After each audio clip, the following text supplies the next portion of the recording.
الحمد لله رب العالمين والصلاة والسلام على سيد المرسلين اما بعد فاعوذ بالله من الشیطان الرجیم بسم اللہ الرحمن الرحیم۔ اچھا جی، ہم نے پچھلی کلاس کے اندر تناقض کے حوالے سے تفصیلی گفتگو سنی تھی۔ تناقض میں یہ ہوتا ہے کہ ایک بات سچی ہوتی ہے اور جب اس کو سچا مانا جائے تو دوسری بات کو جھوٹا ماننا ضروری ہوتا ہے۔ ایسا نہیں ہو سکتا کہ دونوں باتیں سچی ہو جائیں یا دونوں باتیں ایک وقت میں جھوٹی ہو جائیں۔ اس کیفیت کو، دو ایسے جملوں کو، دو ایسی خبروں کو، دو ایسی باتوں کو آپس میں متناقض کہا جاتا ہے۔ ان کے درمیان کی جو کیفیت ہوتی ہے اس کو تناقض کہا جاتا ہے۔ اس کے بارے میں ہم اگر غور کریں تو ہمیں ویسے ہی سمجھ آ جاتا ہے کہ یہ کیفیت اس وقت قائم ہوگی جب دونوں باتوں کے اندر کچھ چیزیں یکساں ہوں گی، ایک جیسی ہوں گی۔ اگر ان چیزوں کو بدل دیا جائے گا تو باقی جملے میں اگرچہ رد و بدل پیدا نہ ہو، باقی جملہ اگرچہ اپنی جگہ برقرار رہے، لیکن اس کیفیت کو مناطق کے نزدیک تناقض سے شمار، تناقض سے تعبیر نہیں کیا جائے گا۔ اب یہ ہم خود بھی سوچ سکتے ہیں کہ وہ کون سی چیزیں ہو سکتی ہیں۔ موضوع ہوتا ہے جس کو ہم مبتدا کہتے ہیں یا فاعل کہتے ہیں نحو کی اصطلاح میں۔ اگر دو باتوں کے اندر مبتدا کو بدل دیا جائے تو پھر کوئی پرابلم نہیں رہتی، کوئی تناقض نہیں رہتا۔ ہم کہیں زید کھڑا ہے، بکر بیٹھا ہے، کوئی اس میں سچ اور جھوٹ کا مسئلہ نہیں ہوگا۔ یا ہم خبر بدل دیں، زید کھڑا ہے، زید لیٹا نہیں ہے، تو اب اس میں بھی کوئی تناقض کا پرابلم نہیں ہوگا۔ تو ہم عقل سے اس بات کا اندازہ لگا سکتے ہیں کہ دو باتیں جو ایک دوسرے کے مقابل آ رہی ہیں، جس میں سے ایک کو سچ مانے تو دوسرے کو جھوٹ ماننا پڑتا ہے، اس میں کون کون سی بات، کون کون سی یکسانیت ہونی چاہیے، کون کون سی بات حوالے سے یہ دونوں باتیں آپس میں میچ کرنا چاہیے، ایک دوسرے سے مطابقت کرنا چاہیے، تب جا کے ہم ان کے درمیان تناقض کی بات کر سکیں گے۔ تو یہ ہماری پچھلے کلاس کے اندر ساری گفتگو ہوئی تھی۔ آج ہم عکس مستوی کے حوالے سے گفتگو کا آغاز کریں گے۔ عکس مستوی مناطق کی اصطلاح میں اس صورتحال کو کہا جاتا ہے کہ ہم موضوع کو محمول کی جگہ رکھ دیں اور محمول کو موضوع کی جگہ رکھ دیں، یا یوں کہہ لیں کہ قضیے کے پہلے جز کو دوسرے جز کی جگہ رکھ دیں اور دوسرے جز کو پہلے جز کی جگہ رکھ دیں، تو اس کو عکس مستوی کہا جاتا ہے۔ جیسے الانسان حیوان، اب اگر ہم حیوان کو انسان کی جگہ رکھ دیں اور انسان کو حیوان کی جگہ رکھ دیں تو منطقیوں کی اصطلاح میں یہ عکس مستوی ہوگا۔ اچھا، یہاں تناقض کی طرح سلسلہ نہیں ہے جس طرح تناقض میں یہ شرط رکھی گئی تھی کہ ایک جملہ سچا ہو تو دوسرے کا جھوٹا ہونا لازم ہے، یا ایک جھوٹا ہو تو دوسرے کا سچا ہونا لازم ہے۔ عکس مستوی میں ایسا کچھ نہیں ہے، بلکہ عکس مستوی میں شرط یہ ہے کہ دونوں قضیوں کو ایک وقت میں، دونوں باتوں کو ایک وقت میں سچا ہونا چاہیے یا دونوں باتوں کو ایک ہی وقت میں جھوٹا ہونا چاہیے، تب مناطق کے نزدیک ان دو جملوں کو عکس مستوی، ان دو جملوں میں سے ایک کو دوسرے کا عکس مستوی شمار کیا جائے گا۔ اگر یہ کیفیت نہیں ہے دو جملوں کے درمیان تو پھر ایک جملے کو دوسرے کا عکس مستوی نہیں کہا جا سکتا۔ اچھا، اس میں ایجاب اور سلب کا برقرار رہنا یہ شرط ہے۔ اگر پہلا یعنی اصل قضیہ موجبہ ہے تو اس کا جو معکوس قضیہ آئے گا، عکس قضیہ آئے گا، وہ بھی موجبہ ہونا چاہیے۔ اور اگر پہلا قضیہ اصل قضیہ سالبہ ہے تو پھر اس کا جو معکوس قضیہ ہے اسے سالبہ آنا چاہیے۔ تو یہ دو شرطیں ہوتی ہیں عکس مستوی میں کہ ایک وقت میں دونوں قضیوں کو سچا ہونا چاہیے، اگر جھوٹے ہیں تو دونوں قضیوں کو ایک ہی وقت میں جھوٹا ہونا چاہیے۔ دوسرا یہ کہ ایجاب اور سلب اصل اور معکوس میں برقرار رہنا چاہیے، ورنہ منطقیوں کے نزدیک اس کو عکس مستوی نہیں کہا جا سکے گا۔ اچھا، اتنی بات سننے سے ہمیں کچھ چیزیں تو سمجھ آ جاتی ہیں، یعنی ہمیں یہ سمجھ آ گیا کہ عکس مستوی میں موجبہ کا عکس موجبہ ہی آئے گا اور سالبہ کا عکس سالبہ ہی آئے گا۔ محصورات کے حوالے سے اگر ہم گفتگو کریں کہ محصورہ جو چار ہیں، محصورات اربع، سالبہ کلیہ، سالبہ جزیہ، موجبہ کلیہ، موجبہ جزیہ، تو ان کے عکس مستوی کی کیفیت کیا ہوگی؟ اس حوالے سے مناط کا یہ بیان کرتے ہیں۔ اتنا تو ہمیں پتہ چل گیا کہ موجبہ کے مقابلے میں موجبہ ہی آنا ہے۔ اب وہ کہتے ہیں کہ اگر اصل قضیہ موجبہ ہے، موجبہ ہے، چاہے وہ کلیہ ہو چاہے وہ جزیہ ہو، تو اس کا عکس مستوی موجبہ جزیہ آئے گا۔ اصل قضیہ موجبہ ہے تو عکس مستوی موجبہ جزیہ آئے گا، موجبہ کلیہ نہیں آ سکتا عکس مستوی۔ اس کی وجہ میں ابھی آپ کو بتاتا ہوں۔ اسی طرح وہ کہتے ہیں سالبہ کلیہ اگر اصل قضیہ ہے تو عکس مستوی بھی سالبہ کلیہ ہی آئے گا۔ اگر اصل قضیہ سالبہ کلیہ ہے تو عکس مستوی بھی سالبہ کلیہ ہی آئے گا۔ باقی رہ گیا سالبہ جزیہ، تو مناطق کے نزدیک سالبہ جزیہ کا عکس مستوی نہیں آتا۔ وجہ کیا ہے؟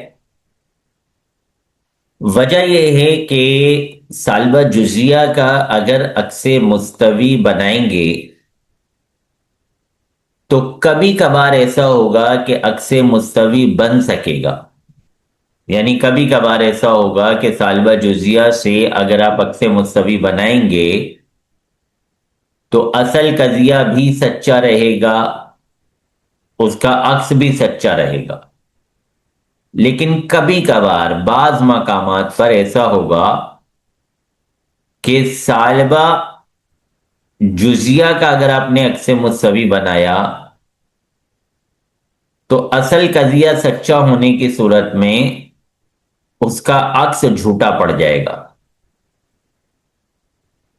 تو اگر سالبہ جزیہ کا عکس مستوی بنایا جاتا ہے تو کبھی بن پائے گا، کبھی نہیں بن پائے گا۔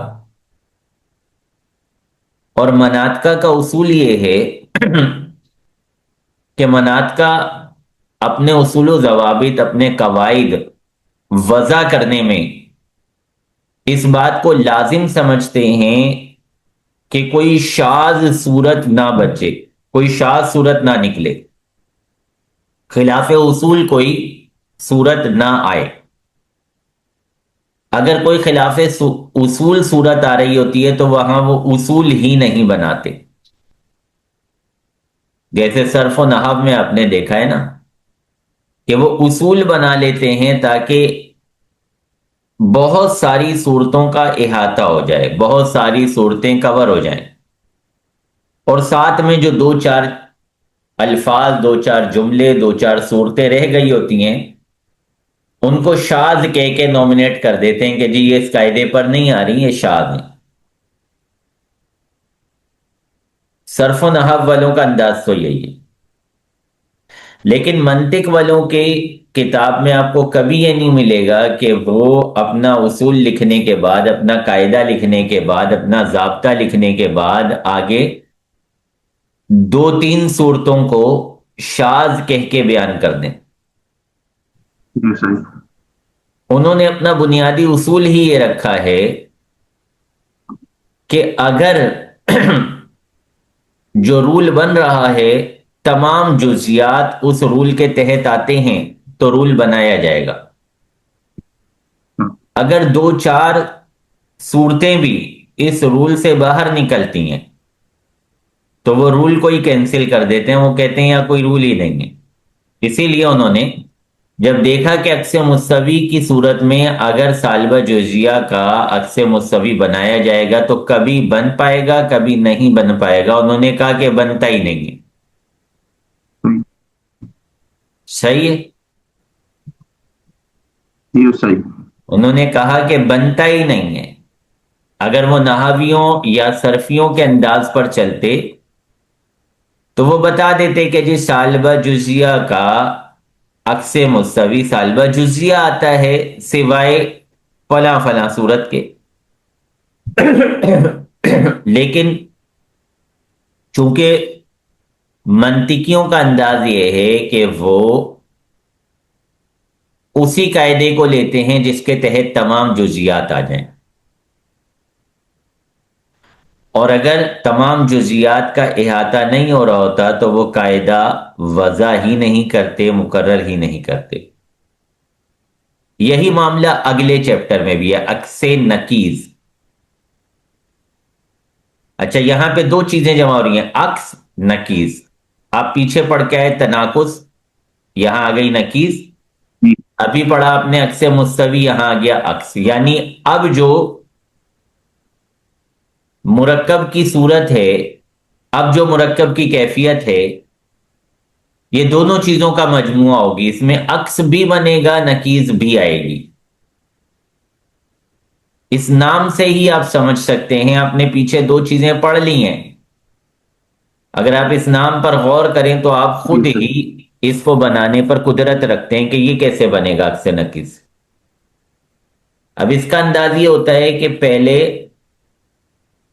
قضیے کی جو دونوں حصے ہوتے ہیں، موضوع اور محمول، دونوں کی نکیز بنا لیتے ہیں۔ ثبوت کی نکیز نفی ہوتی ہے، نفی کی نکیز ثبوت ہوتا ہے، یعنی انسان کی نکیز لا انسان، لا انسان کی نکیز انسان۔ انسان۔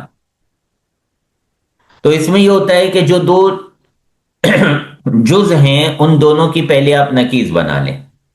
مثال کے طور پہ الانسان و حیوانوں نے، انسان کی بھی نکیز بنا لیں لا انسان، حیوان کی بھی نکیز بنا لیں لا حیوان، یہ ہو گئی نکیز، ایک کام ہو گیا۔ اب دوسرا کام کرنا ہے عکس۔ الانسان حیوان تھا، جی صحیح۔ الانسان کی جگہ لا حیوان رکھ دیں، حیوان کی جگہ لا انسان رکھ دیں۔ عکس میں یہ ہوتا ہے کہ پہلے جز کو دوسرے کی جگہ رکھ دیتے ہیں، دوسرے کو پہلے کی جگہ۔ تو پہلے آپ نے نکیزیں بنائی، نکیزیں بنانے کے بعد پہلے کی نکیز دوسرے کی جگہ، دوسرے کی نکیز پہلے کی جگہ رکھ دی، تو یہ بن گیا عکس نکیز۔ جی صحیح۔ اس میں بھی وہی دو شرطیں جو عکس مستوی میں تھیں، جی صحیح۔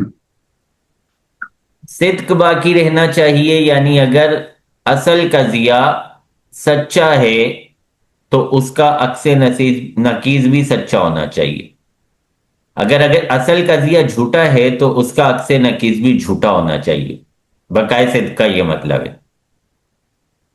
جی صحیح۔ اور کیفیت بھی باقی رہنی چاہیے، یعنی اگر ایجاب ہے تو ایجاب، سلب ہے تو سلب، جیسے عکس مستوی میں تھا۔ جی صحیح۔ اب یوں بھی آپ یاد رکھ سکتے ہیں کہ چونکہ یہ عکس نکیز والا ہے تو اس کی جو تفصیل ہوگی وہ عکس مستوی کی اپوزٹ ہوگی، اس سے الٹ ہوگی۔ عکس مستوی میں سالبہ کلیہ کا عکس مستوی سالبہ کلیہ آتا تھا اور سالبہ جزیہ کا عکس مستوی نہیں آتا تھا۔ یہاں موجبہ کلیہ کا عکس سے نکیز موجبہ کلیہ آئے گا اور موجبہ جزیہ کا کوئی عکس نکیز نہیں آئے گا۔ نہ آنے کی وجہ وہی ہوگی کہ اگر موجبہ جزیہ کا عکس نکیز بنایا جائے گا تو کبھی عکس نکیز بن سکے گا، کبھی نہیں بن سکے گا۔ کبھی اس صورت پر عکس نکیز کی تعریف صادق آ سکے گی، کبھی نہیں آ سکے گی۔ لہذا مناطق نے اپنے رول کے مطابق فیصلہ کیا کہ موجبہ جزیہ کا عکس نکیز آتا ہی نہیں ہے، اگرچہ بعض صورتوں میں آتا ہے، لیکن بات وہی تھی کہ پھر استثناء نکالنے پڑتے، شاذ نکالنے پڑتے۔ انہوں نے سرے سے انکار ہی کر دیا کہ جی موجبہ جزیہ کا عکس نکیز آتا ہی نہیں ہے۔ اب یہ ان کی اپنی اصطلاح ہے، ظاہر سی بات ہے اپنی اصطلاح میں اپنی چلتی ہے۔ آپ دو تین نکال کے دکھا دیں گے، آپ بولیں گے جی یہ بن تو رہا ہے عکس نکیز، وہ بولیں گے ہم اس کو عکس نکیز نہیں مانتے، بات ختم۔ تعریف بھی تو انہوں نے ہی کی ہے نا عکس نکیز کی۔ جی استاد جی، آپ اگر کوئی اور تعریف کر دیں وہ تھوڑی مانیں گے، وہ بولیں گے ہم تو نہیں مانتے، ہمیں تعریف معلوم ہے اس کی، ہم آپ کی تعریف کیوں مانیں؟ تو جب انہوں نے رول بنا دیا کہ نہیں بنتا، اب آپ بنا کے دکھا بھی تھے، ہم بولیں گے نہیں بنتا، بس بات ختم ہو گئی۔ اور جس طرح عکس مستوی میں موجبہ کا عکس مستوی موجبہ جزیہ آتا تھا، اسی طرح یہاں پہ سالبہ کا عکس نکیز سالبہ جزیہ آئے گا، یعنی سالبہ کلیہ ہو یا سالبہ جزیہ ہو، دونوں صورتوں میں عکس نکیز سالبہ جزیہ آئے گا۔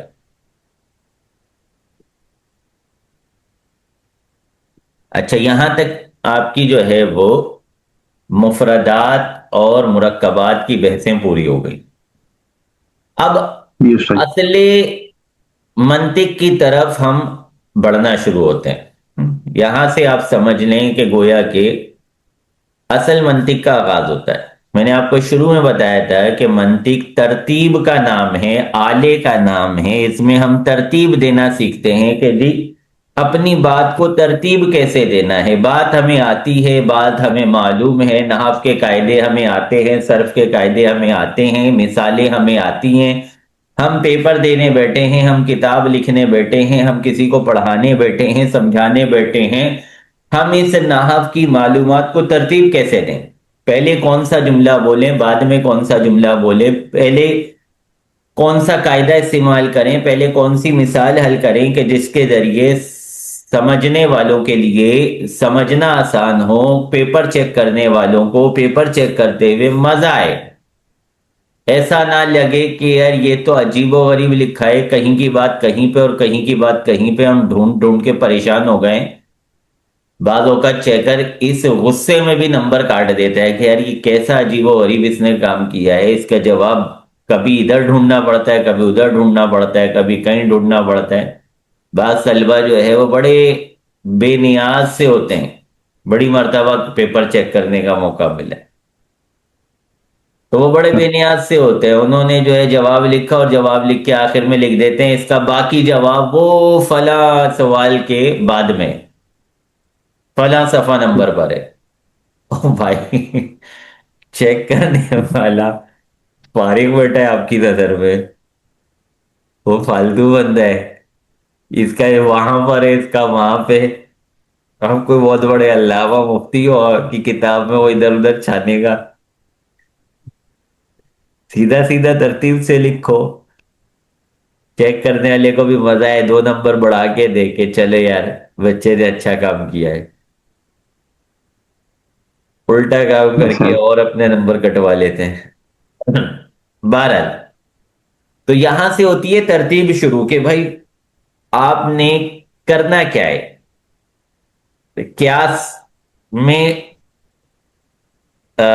مقدمے ترتیب دیے جاتے ہیں، جملے ترتیب دیے جاتے ہیں. پہلے کون سا جملہ آئے گا, پہلے جملے کی ترتیب کیا ہوگی, پہلے جملے میں پہلے کیا آئے گا اور بعد میں کیا آئے گا, دوسرا جملہ کیسے آئے گا, دوسرے جملے میں پہلے کیا ہوگا بعد میں کیا ہوگا. تو قیاس اپنی معلومات کو جوڑ کے ایک نامعلوم چیز تک پہنچنے کا نام ہے, یا پھر یوں کہہ لیں کہ سامنے والے کی معلومات کو استعمال کر کے اسے ایک نامعلوم چیز تک پہنچا دینے کا نام ہے. جی استاد جی. آپ جس کو بھی سکھانے کے لیے بیٹھیں گے, چاہے وہ کچھ بھی سکھا رہے ہوں, جی استاد جی. آپ عربی کا قاعدہ سکھا رہے ہوں, قرآن پاک پڑھنا سکھا رہے ہوں, آپ نحو صرف کچھ بھی سکھانے بیٹھے ہیں, آپ وہاں پہ جملے جمع کر کے, جملوں کا ایک مرکب بنا کے, جملوں کا ایک مجموعہ بنا کے اس کے سامنے رکھیں گے, جس کے ذریعے آپ اس کو اپنی بات پہنچائیں گے, ڈیلیور کریں گے, سمجھائیں گے. یہی قیاس ہے.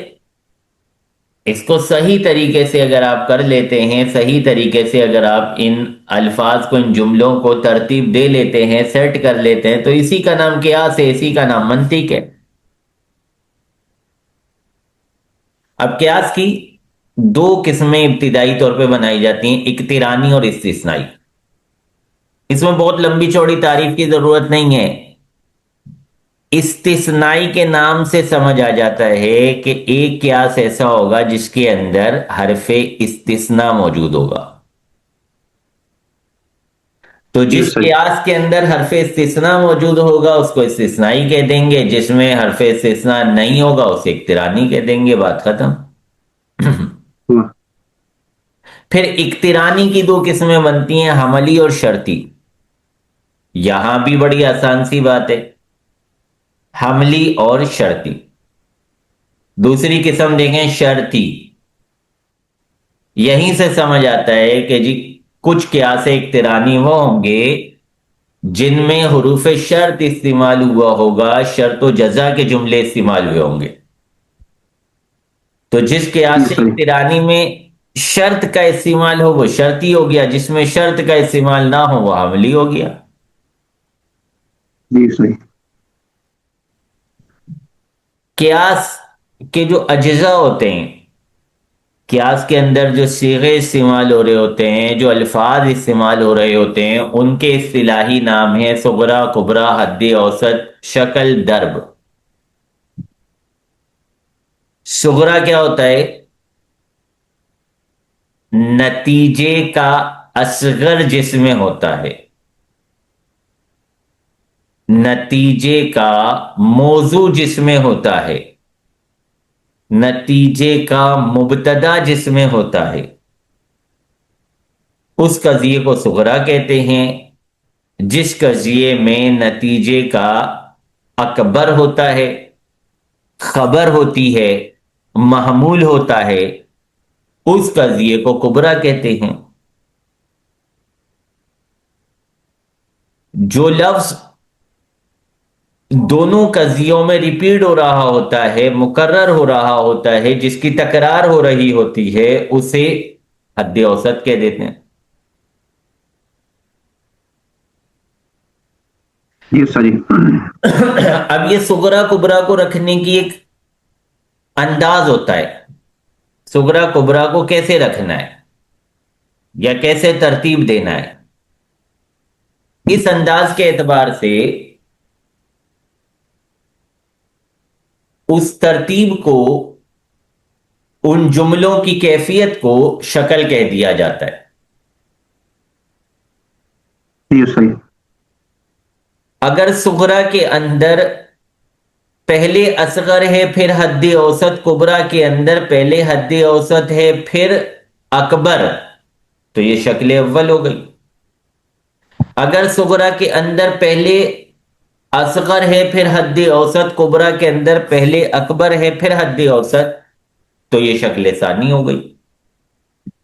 اگر صغرا کے اندر پہلے حد اوسط ہے پھر اصغر, کبریٰ کے اندر پہلے حد اوسط ہے پھر اکبر, تو یہ شکل ثالث ہو گئی. اگر صغرا کے اندر پہلے حد اوسط ہے پھر اصغر، کبرا کے اندر پہلے اکبر ہے پھر حد اوسط، تو یہ شکل رابع ہو گئی۔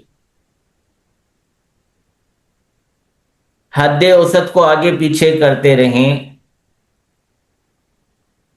شکل کی چاروں صورتیں بن جائیں گی۔ جی استاد جی۔ اس کے بعد آتی ہے ضرب۔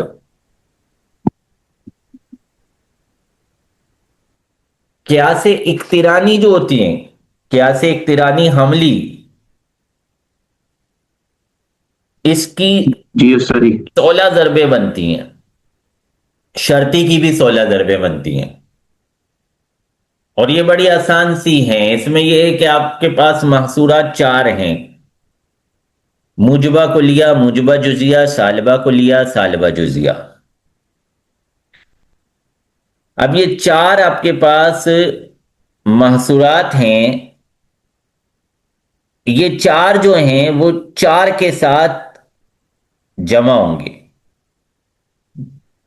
یعنی 4 محصورات آپ کے بن گئے صغرا، 4 صغرے آپ کے پاس آ گئے۔ اب ان صغروں میں سے ہر ایک کے ساتھ آپ 4 4 کبرا لگاتے جائیں، ہر ایک کے ساتھ 4 4 کبرا لگاتے جائیں، مطلب یہ کہ 4 ملٹیپلائی بائی 4، جی استاد جی۔ 4 صغرا ہر ایک کے ساتھ 4 کبرا، تو یہ بن گئے 16۔ صحیح ہے؟ جی استاد جی۔ موجبہ کلیہ لے لیں، موجبہ کلیہ کے ساتھ سارے لگا دیں، موجبہ کلیہ، موجبہ کلیہ، موجبہ کلیہ، موجبہ جزیہ، موجبہ کلیہ، سالبہ کلیہ، موجبہ کلیہ، سالبہ جزیہ۔ موجبہ کلیہ کے ساتھ 4 بن گئے، اسی طرح موجبہ جزیہ کے ساتھ 4 بن جائیں گے، اسی طرح سالبہ کلیہ کے ساتھ 4 بن جائیں گے، اسی طرح سالبہ جزیہ کے ساتھ 4 بن جائیں گے، تو 4 4 8، 8 4 12، 4 16۔ تو ٹوٹل ضربیں چاروں اشکال میں 16 16 بنتی۔ پھر یہ تو ہو گئی ضربیں، لیکن ہر ضرب ہر شکل میں نتیجہ نہیں دیتی، بنتی تو 16 ہی ہے ہر جگہ، لیکن 16 کی 16 سب جگہ نتیجہ نہیں دیتی۔ ہر شکل کی اپنی شرطیں ہیں، وہ شرطیں جس ضرب میں پائی جائیں گی وہ ضرب نتیجہ دے گی، جس ضرب میں وہ شرطیں نہیں پائی جائیں گی وہ ضرب نتیجہ نہیں دے گی۔ جیسے شکل اول کی بات کر لیں تو اس میں پہلی شرط ہوتی ہے ایجاب صغرا، صغرا کا موجبہ ہونا۔ دوسری شرط ہوتی ہے کلیت کبرا، کبرا کا کلیہ ہونا۔ اب جن صورتوں میں صغرا موجبہ ہوگا، صغرا موجبہ کتنی صورتوں میں ہوگا؟ جی جزیہ کلیہ۔ جو بھی ہو، جزیہ ہو یا کلیہ ہو۔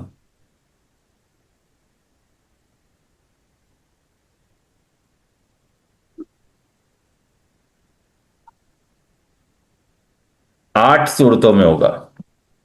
آپ نے پہلے بتایا تھا موجبہ کلیہ اور موجبہ کلیہ کے ساتھ 4 کبرے لگائے تھے، تو 4 یہ ہو گئیں۔ پھر آپ نے جی استاد بتایا تھا موجبہ جزیہ اور موجبہ جزیہ کے ساتھ آپ نے 4 کبرے لگائے تھے، 4 یہ ہو گئے 8۔ جی استاد جی۔ تو صغرا کے صغرا کے موجبہ ہونے کی ٹوٹل 8 صورتیں بنتی ہیں، لیکن دوسری شرط بھی یہاں پہ چاہیے ہمیں، وہ ہے کلیت کبرا۔ اب آپ نے ان 8 صورتوں 8 ضربوں کے اندر دیکھنا ہے کہ کون کون سی ضرب میں پہلی شرط تو ہو گئی، دوسری شرط یعنی کبرا کلیہ ہے یا نہیں ہے۔ تو اب یہ بن جائیں گی 4 ایسی ضربیں جو آپ کو نتیجہ دے رہی ہوں گی، جہاں پہ یہ دونوں شرطیں جمع ہو رہی ہوں گی۔ اس کے علاوہ 12 ضربیں ایسی ہوں گی جہاں یہ شرطیں نہیں پائی جائیں گی، لہذا شکل اول کی 12 ضربوں میں نتیجہ نہیں آئے گا۔ شکل ثانی میں دیکھ لیں، شکل ثانی میں بھی 2 ہی شرطیں، اختلاف کیف، یعنی 2 قضیے مختلف ہوں ایجاب و سلب کے اعتبار سے۔ ایک مجبا ہو تو دوسرا سالبہ ہو، ایک سالبہ ہو تو دوسرا مجبا ہو، اور دوسری شرط وہی والی ہے جو اوپر تھی، کلیت کبرا، کبرا کلیہ ہو۔ جی استاد جی۔ یہ دونوں شرطیں جہاں پائی جائیں گی وہاں پہ شکل ثانی کی وہ ضرب نتیجہ دیں گی، اور جہاں یہ شرطیں نہیں پائی جائیں گی وہ ضروب منتجہ نہیں ہوں گی۔ تو ان کی اگر آپ ضربوں کا جو نقشہ ہوتا ہے اس پہ آپ غور کریں گے تو چار صورتیں وہ نکلیں گی جہاں اختلاف کیف بھی ہوگا، کلیت کبرا بھی ہوگی۔ کلیت کبرا تو آپ ویسے ہی لگا سکتے ہیں نا، جی استاد جی۔ کتنی بنیں گی؟ تو کلیت کبرا بھی ہوں گی، اختلاف کیف بھی ہوگا، ایسی صرف چار ضربیں ہوں گی، لہذا شکل ثانی میں بھی چار ضربیں نتیجہ دیں گی، 12 ضربیں منتجہ نہیں ہوں گی۔ جی استاد جی۔ صحیح ہے جی، یہیں تک تھا۔ جی استاد۔ السلام علیکم ورحمۃ اللہ وبرکاتہ۔ وعلیکم السلام اچھا، ورحمۃ اللہ۔ ہوا یہ تھا، یہ تو چلیں ہو گیا، ہوا جی یہ استاد تھا جی۔ کہ وہ جو ویڈیو تھی نا وہ ہو گئی تھی خراب، تو اس لیے میں نے اس کو کر دیا اچھا ریپیٹ، استاد سبق اس کی نا، لیکن ٹائم کیونکہ کم ہے، آگے رمضان بھی بالکل استقبال کے لیے تیار ہے، تو اس لیے ٹائم جی استاد جی۔ آگے نہیں لے جا سکتے نا، تو اس لیے میں نے نیت کی تھی کہ آج میں 2 کلاسیں پڑھا دوں گا نا۔ اب میں دوسری کنٹینیو کر رہا ہے ہوں، استاد جی۔ ابھی کر رہا ہوں ریڈی ہے استاد جی۔ جی۔ کوئی تو مسئلہ نہیں۔ میں دوبارہ جو ہے اسی لنک کو جوائن کرنا ہے ہم نے، یہ والی کو میں ڈسکنیکٹ کر رہا ہوں، تو جی اگلی استاد جی۔ کلاس میں پڑھ لیتے ہیں۔ وہ اصل میں ڈاؤن لوڈ کرنے کی کافی دوپہر میں کوشش کی، پہلے تو ٹائم نہیں ملا، کل آج کافی کوشش کی لیکن وہ کرپٹ ہو گئی ساری، میں نے پھر چھوڑ ہی دیا، نے کہا نئے سرے سے اس کو بناتے ہیں دوبارہ سے۔ نیت یہی تھی، میں نے کہا چلو کلاس بھی ہو جائے گی اس بہانے اور ریکارڈنگ بھی ہو جائے گی، ورنہ اکیلے بیٹھ کے ریکارڈنگیں کروں گا۔ چلیں اللہ انشاءاللہ دوبارہ اس کو جوائن کرتے ہیں۔ السلام علیکم ورحمۃ اللہ وعلیکم السلام۔ وبرکاتہ۔